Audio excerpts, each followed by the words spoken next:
adik-adik semua. Jangan sampai masak nasi tak reti. Malu kat kucing.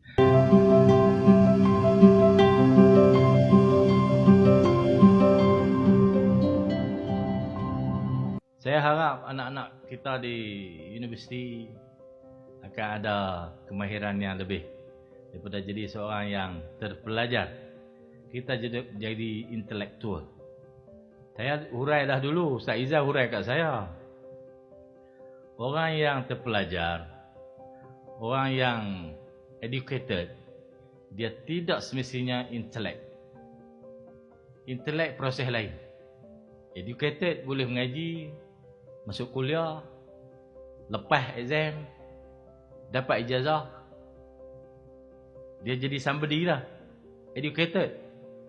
Tapi dia tak semestinya intelek. Intelek ni mesti blend dengan kemahiran untuk memahami adat resam, memahami budaya, faham orang, tahu pantang larang, reti hormat orang. Tu semua kena blend dengan educated, baru jadi intellectual. Adik-adik semua, hak tu kena asah, kena dilatih untuk jadi intellectual. Mungkin adik-adik lepas untuk jadi educated, orang-orang yang terpelajar kerana ada degree, tapi belum tentu lepas untuk jadi intelektual kerana tak faham adat resam, tak faham patah larang, tak faham budaya, tak reti cakap dengan orang, surat tak reti tulis. Lah ni orang kan reti tulis surat. Ada pegawai kerja 17 tahun, nak tulis surat sekepin ambil masa 4 jam. Sekepin surat. Ada engineer telah kerja 5 tahun, suruh dia tulis surat sekepin, sampai esok tak keluar lagi surat tu. Bukan susah tulis surat, hang nak kata apa, tulislah. Hancok kau tu, hancok kau ni, koyak sana, koyak sini, 4 jam tak keluar lagi surat.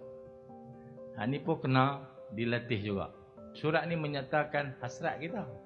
Tulislah apa nak kata aku tu. Dia hurai dewasa ini justru itu sehubungan dengan itu, macam-macam tulis itu.